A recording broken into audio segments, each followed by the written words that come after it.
দিলেন। আমাদের অসংখ্য নেতাকর্মী গ্রেপ্তার হয়েছে, রক্তাক্ত হয়েছে, শহীদ হয়েছে।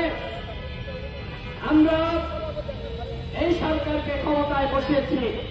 আমরা বারবার বলছি এই গণঅভ্যুত্থানের সরকার আমাদের সকলের সরকার।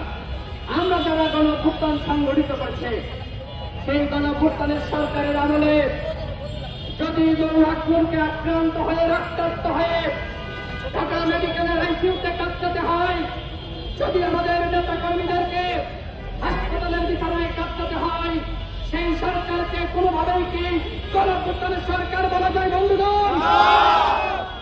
এই সরকার পদে পদে ভুল করছে। আজকে গণঅভ্যুত্থানের নায়কদেরকে রক্ষা করতে পারছে না। আজকে হয়তো নৌলাখকে আক্রান্ত করা হয়েছে, আগামীকাল কিন্তু আপনার পাড়া। সুতরাং যদি মনে করেন পিঠ বাঁচাতে চুপ থাকবো, কারোর পিঠ কিন্তু রক্ষা হবে না। যদি 1-11 ফিরে আসে, যদি এই সরকার ব্যর্থ হয়, যদি আরেকটি 75-9 সরকার গঠিত হয়, তাহলে কিন্তু আমরা সবাই অনিরাপদ। হাসিনা তো পালানোর জায়গা পাইছে ভারতে, আমাদের কি পালানোর জায়গা আছে? আমরা তো ইন্ডিয়ায় যেতে পারবো না, পাকিস্তানে যেতে পারবো না, মালদ্বীপে যেতে পারবো না, এই বাংলাদেশেই থাকতে হবে। সুতরাং আমাদের নিরাপত্তা যদি এই সরকার নিশ্চিত করতে না পারে, তাহলে সরকারকে বলবো বিদায় নেন, বিদায় নেন। বলেন আপনারা ব্যর্থ, স্বীকার করেন আপনারা পারছেন না। প্রয়োজনে এই গণঅভ্যুত্থানের আমরা যারা রয়েছে আমরা আরেকটি সরকার গঠন করবো। সাংবাদিক সাথী বন্ধুগণ, আমরা আমাদের দলের পক্ষ থেকে বলেছিলাম বিপ্লবের পরে অভ্যুত্থানের পরে যারা গণঅভ্যুত্থানে অংশ নিয়েছে সবার অংশীদারিত্বের জাতীয় সরকার, কিন্তু আমাদের কথা শোনা হয়নি। দেখেন, মনে করা হয়েছে আমরা রাজনীতিতে নতুন বয়স্ক, কিন্তু এই গণঅভ্যুত্থানে কারা ভূমিকা রেখেছে এদেশের তরুণ। অন্যথায় ক্ষুব্ধ নেতা কর্মীরা যদি সচিবালয় ঘেরাও করে আপনাকে টেনে নিচ্ছে নামাই, এর দায় কিন্তু আমি নিব না। স্পষ্ট কথা, এর দায় কিন্তু আমরা নিব না। আপনার দায়িত্ব ছিল যারা এই ঘটনার সাথে জড়িত, যারা নির্দেশ দিয়েছে চিহ্নিত করে তাদের বিচার করা, তাদেরকে গ্রেফতার করা। এখনো পর্যন্ত সেনাবাহিনী এবং পুলিশের যারা এই ঘটনার সাথে জড়িত, এতদিন পার হয়ে গেল, একজন কেউ কেন গ্রেফতার করতে পারলেন না। আমরা বারবার বলছি সেনাবাহিনীর সাথে আমাদের বিরোধ নাই, পুলিশের সাথে বিরোধ নয়। আমরা পুরো সেনাবাহিনী এবং পুরো পুলিশ বাহিনীকে দোষারোপ করছি না, কিন্তু যারা নৌলাখের উপর হামলা করলো আমরা কি তাদের গ্রেফতার দাবি করতে পারি না?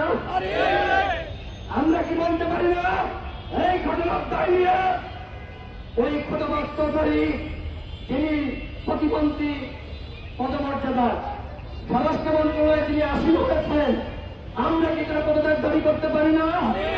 আমরা কি আইনজীবী পদত্যাগ দাবি করতে পারি না?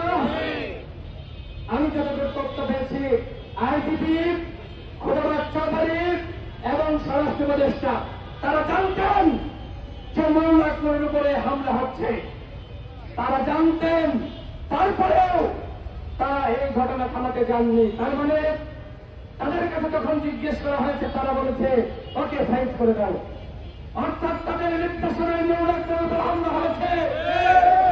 আইনজীবীকে পদত্যাগ করতে হবে, খোদাবাদ চৌধুরীকে পদত্যাগ করতে হবে, স্বরাষ্ট্র উপদেষ্টাকে দায় নিয়ে পদত্যাগ করতে হবে।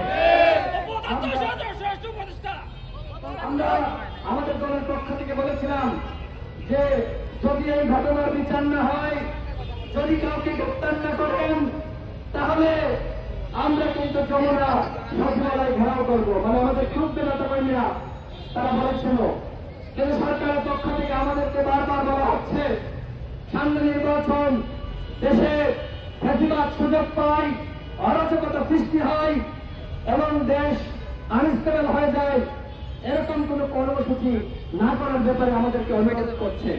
এখন বলেন এই সরকারের অনুরোধ আমরা কত সময় রাখবো? আমার ভাই হাসপাতালের পিছনে কাজ করছে, আমার ভাইকে আইসিইউতে পাঠানো হয়েছে, আর আমাদেরকে বারবার বলা হচ্ছে আপনারা শান্ত থাকুন, শান্ত থাকুন। সরকার শুধুমাত্র এই যে দুঃখ প্রকাশ করে তারা ক্ষান্ত হয়ে পড়েছে। তারা বলছে বিদেশে চিকিৎসার জন্য পাঠাবে।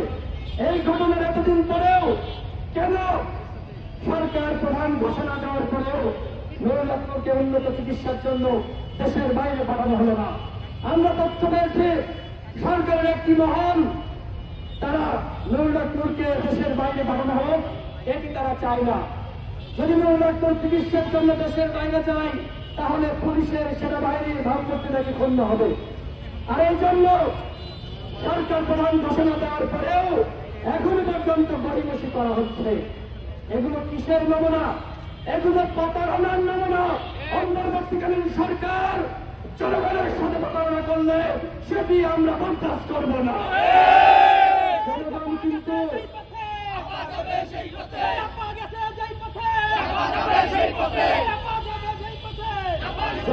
কিন্তু আপনাদের উপরে ভরসা হারাচ্ছে, অনাস্থা তৈরি হচ্ছে। যদি জনগণের আস্থা ফিরিয়ে আনতে চান তাহলে জনগণের যে প্রত্যাশা, আওয়ামী লীগকে জঙ্গিভাবে নিষিদ্ধ ঘোষণা করেছেন, আওয়ামী লীগের সাংগঠনিক কার্যক্রম বেআইনি ঘোষণা করেছেন, একইভাবে আওয়ামী লীগের দোষর জাতীয় পার্টি সহ 14 দলের বিরুদ্ধে ব্যবস্থা নিতে হবে। তাদের সাংগঠনিক কার্যক্রম নিষিদ্ধ ঘোষণা করতে হবে। বিচার হবে। বিচারের পরে যদি আদালত মনে করে আওয়ামী লীগ জাতীয় পার্টির 14 দল তারা ভিন্ন নামে তাদের নেতা কর্মীরা রাজনীতি করবে, আমাদের কোনো আপত্তি নাই। কিন্তু বিচার শেষ হওয়ার আগে আওয়ামী লীগ জাতীয় পার্টির 14 দল তারা বাংলাদেশে রাজনীতি করতে পারবে না। আগামী নির্বাচনে তারা অংশ নিতে পারবে না। যদি আওয়ামী লীগকে জাতীয় পার্টিকে কেউ নির্বাচনে অংশ নেওয়ার সুযোগ দিতে চান তাহলে আমাদের রক্তের প্রতি সেই সুযোগ দিতে হবে।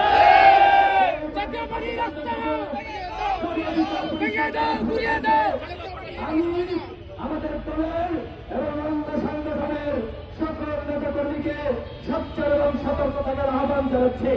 একই সাথে যে তদন্ত কমিশন গঠিত হয়েছে তারা 30 দিনের সময় নিয়েছে। আমরা তাদের উদ্দেশ্যে বলতে চাই, কোন চাপের কাছে মাথা নত করে আপনারা তদন্ত করবেন না, আমরা সেই বিশ্বাস রাখি। আপনারা একটি দৃষ্টান্ত তৈরি করুন যে বাহিনী হোক আর যেখানকারই হোক অন্যায় করে কেউ তার পাবে না, সেই দৃষ্টান্ত আপনারা তৈরি করুন। অন্যথায় যদি জনগণের বিরুদ্ধে কোন প্রতিবেদন আছে জনগণ কিন্তু প্রত্যাখ্যান করবে। সরকারের উপরে আমরা অনাস্থা সৃষ্টি করতে চাই না, আস্থা রাখতে চাই। সরকার সংস্কার করুক, সরকার বিচার করুক, সরকার সকল দলের অংশগ্রহণে আবার সুস্থ নিরপেক্ষ নির্বাচন করুক। আমরা সরকারকে সহযোগিতা করতে চাই। কিন্তু সরকারের পুলিশ, সরকারের আইন শৃঙ্খলা বাহিনী, সরকারের সেনাবাহিনী আজকে আমাদেরকে মেরে রক্তাক্ত করবে। আর আমরা কত সময় আমরা বেদনা বুকে চাপা দিয়ে সরকারকে সহযোগিতা করবো? আপনারা বলেন, সরকারকে বলবো কোন অধিকার পরিষদ এখনো পর্যন্ত আপনাদেরকে সর্বোচ্চ সহযোগিতা করেছে। আপনারা এই ঘটনার বিচার করে আপনারা আমাদেরকে সর্বোচ্চ সহযোগিতা করেন। কোন ভুটানের সরকার ব্যর্থ হোক, আমরা সেটি চাই না। ইতিমধ্যে আওয়ামী লীগের মিছিল করা হচ্ছে।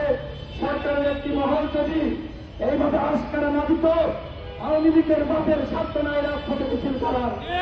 আমরা সরকারের মধ্যে বিভিন্ন বাহিনীর মধ্যে যারা আওয়ামী দোসররা এখনো পর্যন্ত ঘাপটি মেরে রয়েছে, আমরা বলতে চাই আওয়ামী লীগের পক্ষে যদি অবস্থান নেন জনগণ কিন্তু আপনাদের রক্ষা করবে না। আমি সকল দলকে বলবো, আজকে নুরুল্লাহকে আক্রান্ত করা হয়েছে, আগামীকাল কিন্তু আপনার দলের নেতাকে আক্রান্ত করা হবে। নুরুল্লাহপুর আক্রান্ত হয়নি, পুরো বাংলাদেশ আক্রান্ত হয়েছে। নুরুল্লাহপুর আক্রান্ত হয়েছে, আগামীকাল গণপ্রস্থানের অন্যান্য নায়করা তারা আক্রান্ত হতে পারে। এইটা ছিল একটি টেস্ট কেস। সুতরাং আপনি যদি মনে করেন আপনার কিছু হবে না, আমি বলবো এই বাংলাদেশে এই মুহূর্তে কেউ নিরাপদ নয়। সুতরাং যেমনিভাবে আওয়ামী লীগের বিরুদ্ধে আমরা একতাবদ্ধ ছিলাম, ঠিক একইভাবে আমাদের একতাবদ্ধ থাকতে হবে। আওয়ামী ফ্যাসিবাদকে নির্মূল করতে হবে, শাসকদেরকে নির্মূল করতে হবে। সবাইকে রাজপথে আহ্বান জানিয়ে আমি আমার বক্তব্য শেষ করছি।